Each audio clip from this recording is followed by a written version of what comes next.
Assalamualaikum dan salam sejahtera. Bersama-sama saya Sabrina Baas dalam Berita Pagi Sabah edisi Rabu 30 November. Sabah berjaya melepasi sasaran ketibaan pelancong tahun ini iaitu 1.3 juta pelancong dalam hanya tempoh 10 bulan. Dalam tempoh itu, Sabah menerima seramai 1,356,056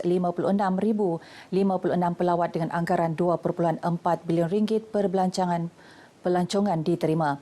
Ia menunjukkan peningkatan 752.9% berbanding kedatangan pelancong tahun lepas.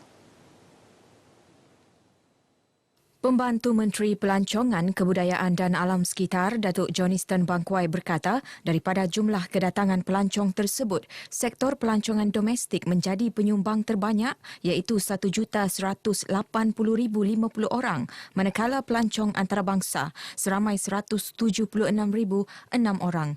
Peningkatan ketara ditunjukkan bagi beberapa pasaran antarabangsa seperti Singapura, Brunei dan beberapa pasaran Eropah seperti United Kingdom, Jerman, Perancis dan Belanda yang telah mencapai 43% sehingga 65% daripada paras pra-pandemik. Beliau berkata demikian dalam sesi penggulungan perbahasan DUN Sabah di Kota Kinabalu. Tambah Datuk Johnston, ketika ini Sabah menerima 354 penerbangan domestik dengan kapasiti 57,991 tempat duduk setiap minggu dan 47 penerbangan antarabangsa seminggu dengan kapasiti 8,558 tempat duduk melalui penerbangan terus 5 destinasi iaitu Singapura, Bandar Seri Begawan, Incheon, Manila dan Bangkok. Sabah juga dijangka memperoleh perkhidmatan penerbangan antarabangsa tambahan dari Taipei, Narita, Busan dan Hong Kong mulai Disember ini. Sementara itu, Menteri Tugas-Tugas Khas dan Penyelarasan Datuk Dr. Muhammad Arifin Muhammad Arif berkata, industri mikro di negeri ini akan dibantu menerusi pengeluaran Surat Perakuan Patuh Syariah SPPS. Ia sebagai pengiktirafan bahawa produk yang dipasarkan adalah halal dan selamat dimakan, digunakan serta mematuhi prinsip makanan dan minuman dalam Islam. SPPS dibangunkan Majlis Ugama Islam Sabah MUIS, Halal Hub bersama Universiti Sains Islam Malaysia USIM, Universiti Malaysia Sabah UMS dan SIRIM.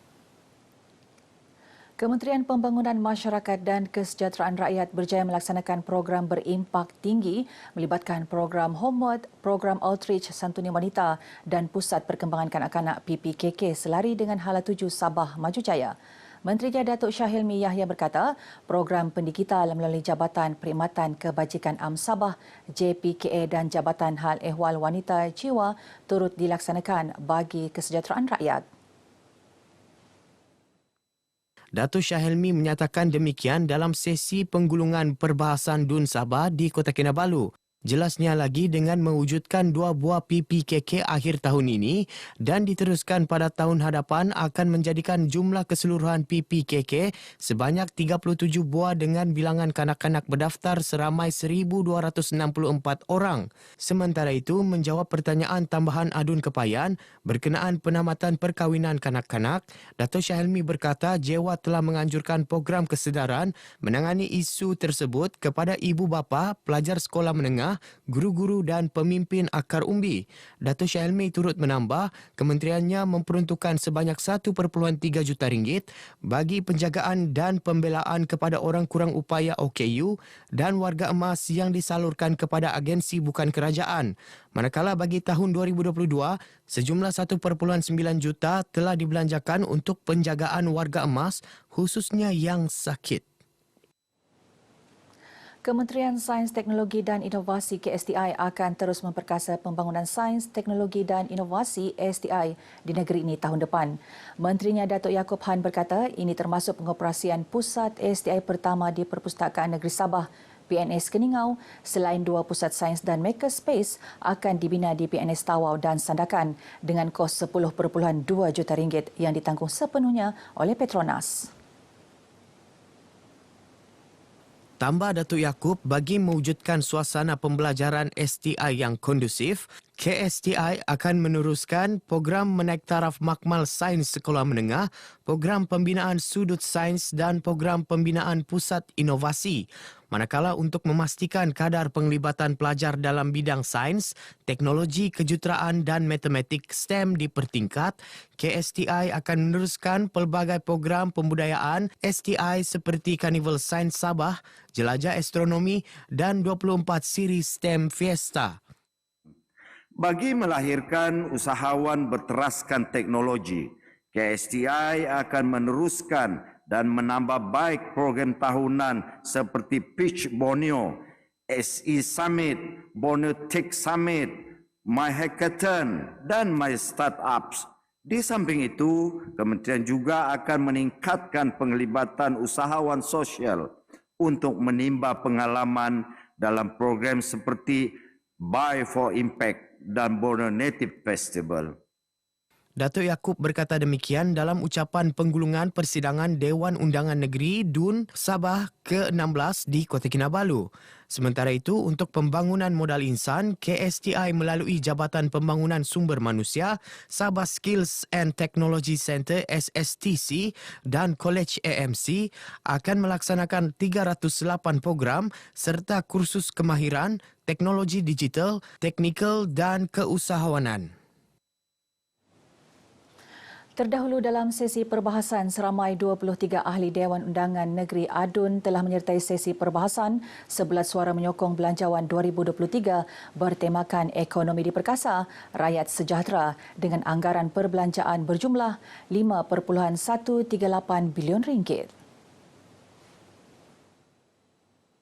Kebanyakan mereka menyuarakan mengenai isu berkaitan pembangunan infrastruktur asas seperti jalan raya, bekalan air bersih, kemudahan liputan telekomunikasi, masalah perparitan, keperluan lampu jalan serta isu berkaitan banjir di kawasan masing-masing.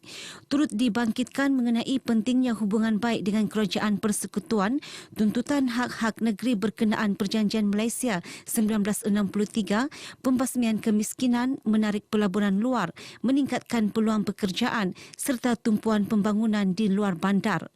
Speaker DUN Sabah Datuk Kazim M. Yahya kemudiannya menangguhkan persidangan DUN Sabah kali ke-16 penggal ketiga pada pukul 5.58 petang semalam dan akan disambung pukul 10 pagi ini.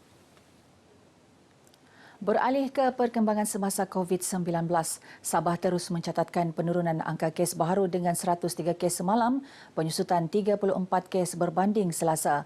Penurunan kes terhasil daripada kadar penularan yang lebih rendah iaitu 8.39% berbanding 13.84% sebelumnya.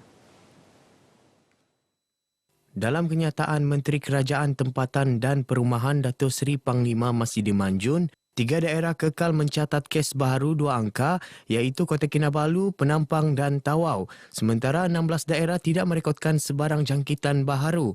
101 kes baharu berada dalam kategori 2 serta 2 kes dalam kategori 4. Kerjasama semua pihak termasuk Jabatan Persekutuan dan Negeri serta syarikat berkaitan kerajaan GLC amat diperlukan dalam usaha meningkatkan nilai integriti dalam kalangan penjawat awam dan kaki tangan masing-masing. Mereka yang berpegang teguh kepada nilai integriti dapat menghindarkan diri daripada terbabit rasuah. Pengarah Suruhanjaya Pencegahan Rasuah Malaysia SPRM Negeri Sabah, Datuk S. Karunaniti berkata ia sekaligus memastikan gejala rasuah di negeri ini dapat dibendung, terutamanya berkaitan kes mengemukakan penyata bank palsu. Dengan kerjasama dengan kerajaan negeri iaitu Kementerian Kewangan, kita juga telah menganjurkan pelbagai program untuk mendidik para kontraktor supaya mereka tidak melakukan kesalahan sedemikian dan kita boleh melihat ada sedikit peningkatan dari segi kesedaran di kalangan kontraktor-kontraktor. Beliau berkata demikian kepada RTM selepas program ceramah dan pameran integriti sempena sambutan Hari Integriti peringkat Jabatan Penyiaran Malaysia Sabah di Kompleks Bersepadu Kementerian Komunikasi dan Multimedia Kota Kinabalu. Mengulas program ini, Datuk S. Karunaniti berkata usaha seumpama wajar diteruskan bagi memastikan warga kerja RTM kekal berintegriti selain menyebarkan kesedaran memerangi rasuah dalam kalangan masyarakat melalui medium RTM. Rizab Biosfera Banjaran Kroka RBBC membuka lebih banyak peluang kepada penduduk sekitar, terutama dalam zon transisi menambah pendapatan. Pengarah Taman-Taman Sabah Dr. Maklarin Lakim berkata, pengisytiharan kawasan itu sebagai tapak Program Manusia dan Biosfera MAB, Pertubuhan Pelajaran Sains dan Kebudayaan Bangsa-Bangsa Bersatu UNESCO adalah usaha meningkatkan keseimbangan penjanaan ekonomi penduduk setempat dan pemeliharaan alam semula jadi. Dengan adanya Taman Banjaran Kroka yang banyak aliran-aliran sungai dan banyak air terjun di dalamnya, sudah tentulah dia akan menarik pengunjung untuk berkunjung ke situ. Sudah tentulah penduduk-penduduk kampung di dalam zon transisi itu akan menerima manfaat. Dr. Maklarin berkata demikian sempena Majlis Makan Malam Rizab Biosfera Banjaran Kroka di Kota Kinabalu. Katanya Banjaran Kroka seluas 350,580 hektar dibagikan mengikut zon teras dan zon transisi telah diwartakan di bawah enakmen Taman 1984 sebagai zon teras. Zon teras adalah kawasan hutan yang dilindungi sepenuhnya, sementara satu zon transisi adalah kawasan hutan yang berpenduduk. Justru kehadiran pelancong yang berimpak rendah terhadap alam semula jadi akan memberi peluang kepada penggiat industri inap desa. Kesedaran wujudnya hak golongan orang kurang upaya OKU dalam masyarakat perlu dipupuk agar golongan itu tidak dipinggirkan. Oleh itu, kempen kesedaran perlu diteruskan dengan membawa mesej menghormati hak OKU supaya masyarakat sedar kepentingan isu tersebut terhadap golongan memerlukan. Mungkin kalau pihak media, terutamanya RTM itu boleh melakukan sedikit iklan yang pendek tentang golongan orang upaya, bagaimana kita perlu membantu mereka, menolong mereka. Mungkin saya ingat itu boleh memberi sedikit implikasi yang penting kepada kanak-kanaknya, selain apa yang mereka belajar di sekolah yang telah diajar oleh pihak guru, kan? Pensyarah Program Kerja Sosial Fakulti Psikologi dan Pendidikan Universiti Malaysia Sabah UMS, Profesor Madya Dr. Peter Wu, ditemui pemberita RTM selepas menjadi tetamu rancangan Kami Bak Ini di studio TV RTM Kota Kinabalu. Tampaknya dalam memupuk kesedaran berkaitan kewujudan OKU dalam kalangan kanak-kanak, orang dewasa khasnya ibu bapa juga perlu memainkan peranan dengan menunjukkan contoh yang baik. Paparan tadi mengakhiri berita pagi Sabah kali ini. Saya Sabrina Baas. Salam hormat.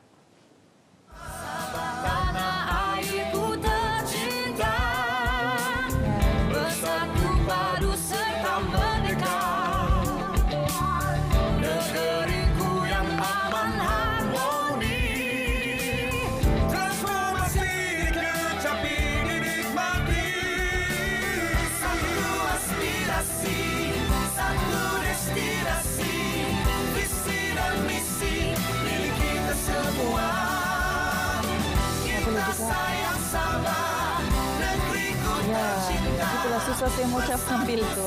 Silakan.